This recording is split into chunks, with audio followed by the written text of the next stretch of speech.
menyentuh istri itu ya. Kalau dalam madzhab Syafi'i kan jelas ya.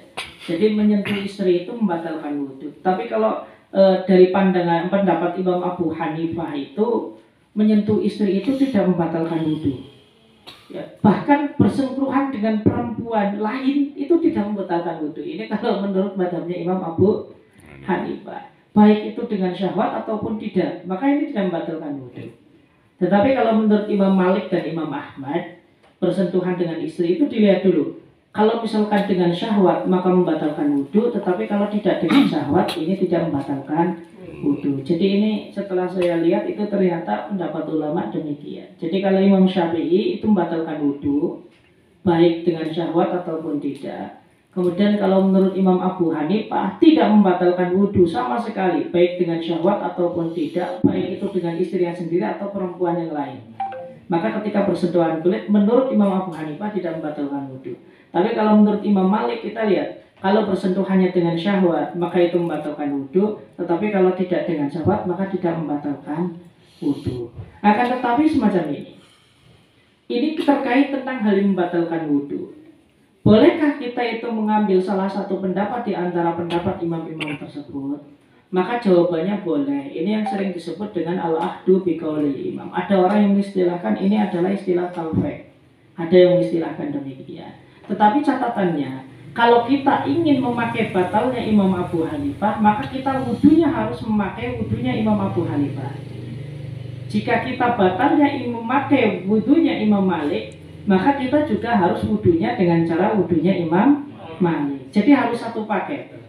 Jangan sampai wudhunya pakai mazhabnya Imam Syafi'i, batalnya Imam Abu Hanifah. Ini yang tidak boleh. Karena antara batalnya wudhu dengan prosesnya wudhu itu adalah satu paket. Jadi kalau misalkan pengen wudhunya tidak batal karena bersentuhan dengan istri, ya wudhunya pakai caranya Imam Abu Hanifah atau pakai caranya Imam Malik. Paling enak caranya Imam Abu Hanifah. Karena perbedaannya dengan Syafi'i itu hanya ketika mengusap sebagian kepala. Dimana kalau Imam Syafi'i itu mensyaratkan, memperbolehkan satu helai rambut selagi itu dikatakan mengusap, tetapi kalau Imam Abu Hanifah itu wajib membasuh ubun-ubun. Nah ini ya, yaitu sekira ukuran daripada telapak tangan atau rubu'ur roksi. Ini kalau Imam Abu Hanifah, dan menurut saya ini pendapat yang paling ringan. Kalau Imam Malik tengah-tengah, tetapi kalau wudhunya Imam Malik satu kepala rambutnya harus basah semua. Nah itu ya, itu kemarin terkait tentang masalah apakah menyentuh istri itu batal wudhu, membatalkan wudhu atau tidak. Itu kita ada 3 versi ya. Yang pertama batal secara mutlak, ini mazhab Imam Syafi'i. Kemudian yang kedua tidak batal secara mutlak, ini mazhabnya Imam Abu Hanifah. Kemudian yang ketiga pendapat yang tengah-tengah, pendapatnya Imam Malik dan Imam Ahmad, batal ketika dengan syahwat, tidak batal ketika tidak syahwat. Tetapi tadi catatannya kalau ingin batalnya pakainya mazhabnya Imam Malik, ya wudhunya caranya Imam Malik. Itu semacam itu. Lanjut Mas. Jadi kalau dalam mani itu juga di situ di dalam definisinya itu disebut sampai dengan setelah rotban wa bayadi baitin jafan. Nah, diteruskan fa'in fuqidat hadhil khawas fala husn. Fa'in fuqidat tadi ketika tidak ditemukan. Fuqidat. Faktun itu kehilangan. Oh. Maksudnya kok tadi saya nggak ada lam atau la kok artinya tidak. Fa'in fuqidat ketika tidak ditemukan. Faktun itu kan kehilangan.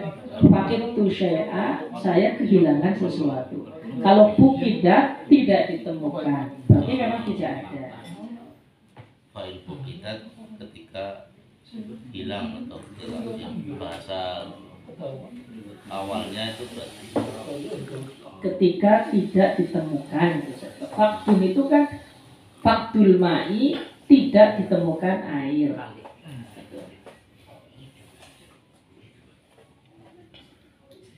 oh faktul ma'i ya. Nggih, ngoten.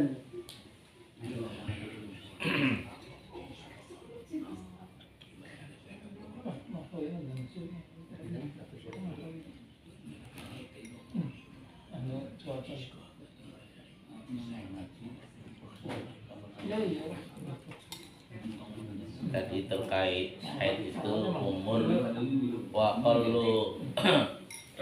qallu sinnihi tis'a sinina itu adalah tahun komariah ya, komariatan. Karena mungkin pemahaman di sini kan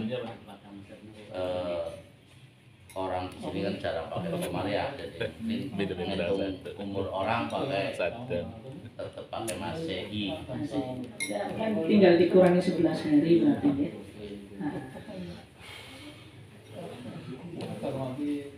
Kasih kopi itu belum betul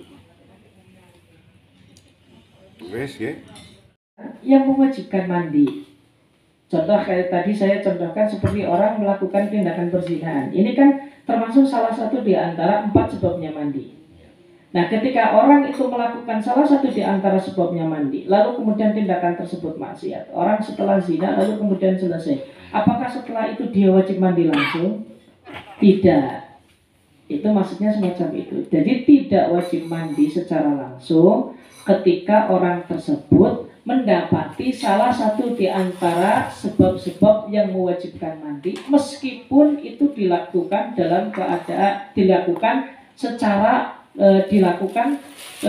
dengan cara maksiat. Kayak tadi ada orang zina, selesai berzina, apakah wajib mandi secara langsung? Maka hukumnya tidak. Karena kewajiban mandi ini kan ketika orang yang melakukan sholat, kalau tidak melakukan sholat ya tidak diwajibkan. Berbeda kalau misalkan orang wajib mandi tetapi karena sesuatu yang najis, ya ini juga ya. Jadi ketika badan kita itu berlumuran dengan najis, kan kita diharuskan mandi, karena tidak mungkin kita bersuci hanya dengan wudhu saja. Maka ketika ada orang sengaja misalkan dia menjatuhkan dirinya di got yang memang di situ itu adalah tempat pembuangan daripada air kencing ataupun air besar, sengaja betul. Yaitu talwithu jismihi bin najis, ini sengaja betul. Maka ketika dia itu setelah melakukan prosesi tersebut, maka dia diwajibkan mandi seketika. Artinya kalau tidak wajib mandi seketika, maka dia dihukumi dosa. Ya, ini perbedaannya di situ. Lalu kemudian logika fikih itu menjawab, kok ada perbedaan di antara keduanya? Sebab ketika orang berzina, waliyadu billah, maka kemaksiatan itu terputus setelah perzinahan tersebut selesai.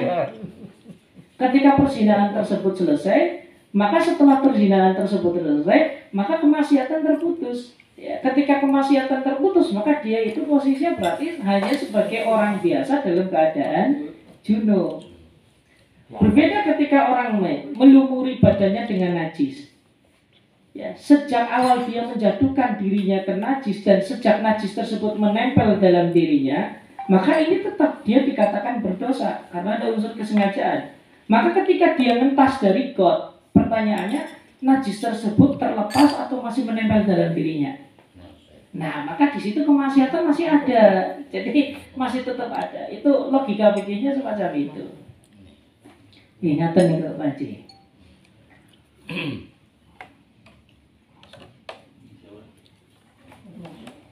Imam madhab. Soalnya kalau bisa mungkin terjadi situasi kondisi sekarang ini kan banyak yang mengambil itu. Nah, bagaimana hukumnya? Anjir. Ya mudah-mudah. Ini dalam bahasa ini, kalau dalam bahasa fikih namanya tatabu'ur ruhos. Tatabu'ur ruhos itu artinya kita itu sengaja nakal ya. Jadi karena saking apal fikih itu jadi nakal betul. Jadi kita ini membuat sebuah fikih namanya fikih koleksi ringan. Jadi setiap pendapat diambil yang paling ringan. Ini tidak boleh. Jadi Imam Ibnu Hajar itu di dalam kitab Fatwa Fiqhiyah Kubro itu menerapkan beberapa syarat ketika kita itu mengambil madhab imam tersebut. Yang pertama jelas niat kita boleh memakai madhabnya yang lain selain daripada madhab Imam Syafi'i. Di antaranya itu adalah la li ajli tatabu'ir rukhas, bukan karena mencari yang ringan-ringan saja. Sebab ketika orang itu hanya mencari yang ringan-ringan saja, apa artinya sebuah taklid? Taklid itu adalah ibadah, di mana besaran pahala suatu ibadah itu sesuai dengan nilai yang ada di dalam ibadah tersebut, ringan atau beratnya. Maka ketika orang itu semakin merasa berat terhadap suatu ibadah yang ia laksanakan, maka di situ pahalanya itu akan semakin besar. Ya, tetapi dalam jangkauan ini masih dalam kapasitas kemampuan orang tersebut. Ketika sudah tidak ada kemampuan, maka agama memberikan rukhsah. Tetapi ketika dia mampu ya, untuk melaksanakan ibadah yang punya nilai beban yang berat dan taklif yang berat, maka di situ pahala akan semakin besar. Jadi besar dan kecil pahala itu sesuai dengan beban taklif yang ada di dalamnya. Itu yang pertama. Kemudian syarat yang kedua, kita harus memastikan kalau pendapat itu memang disampaikan oleh imam tersebut. Maka tidak ada cara lain kecuali kita harus membaca dokumentasi-dokumentasi yang pernah disampaikan oleh imam tersebut. Atau kalau dalam bahasa kita harus berpegangan kepada kutubul madahib. Karena kan mustahil kita itu mengambil pendapat Imam Malik tapi kita memahaminya daripada sebuah hadis. Ini hadis ini adalah pemahamannya Imam Malik, kan tidak mungkin. Makanya kita harus benar-benar takut kalau ini diambil dari pendapatnya imam tersebut. Kemudian yang ketiga, kita juga harus selain memastikan pendapat ini juga disampaikan oleh Imam Malik, maka kita juga harus tahu kalau sumber ini adalah sumber yang valid. Kemudian yang keempat, kita boleh memakainya indad darurah. Indad darurah itu ketika kita memakai pendapat yang kita yakini, pendapatnya Imam Syafi'i, lalu kemudian kita tidak mampu, maka kita boleh mencari pendapat yang lain yang masih ada di dalam kemampuan kita. Nah, itu semacam itu. Nah, kalau ada pertanyaan misalkan, berpegangan kepada Al-Quran dan Al-Hadis itu wajib atau tidak? Itu wajib, betul. Jadi umat Islam itu pegangannya adalah Al-Quran dan Hadis. Lalu ketika ada pertanyaan, kalau memang kewajiban kita itu kembali kepada Al-Quran dan Hadis, ya, fa in tanaza'tum bi syai'in farudduhu ila Allah wa rasulih. Ini dalilnya. Pokoknya kalau misalkan ada perselisihan di dalam hukum, kembali kepada Al-Quran dan Hadis. Betul, sumbernya adalah Al-Quran dan Hadis. Akan tetapi yang tidak dibolehkan itu adalah ketika kita itu mandiri, secara mandiri memahami Al-Quran dan Hadis. Ini yang tidak boleh. Jadi perpegangan kepada Al-Quran itu wajib, tetapi kita ijtihad, berpikir secara mandiri untuk memahami Al-Quran dan Hadis, ini yang tidak boleh di dalam agama. Makanya kalau dalam bahasa agama itu, berpegangan kepada salah satu imam itu wajib, tetapi konsisten pada satu imam itu tidak diwajibkan. Itu semacam itu.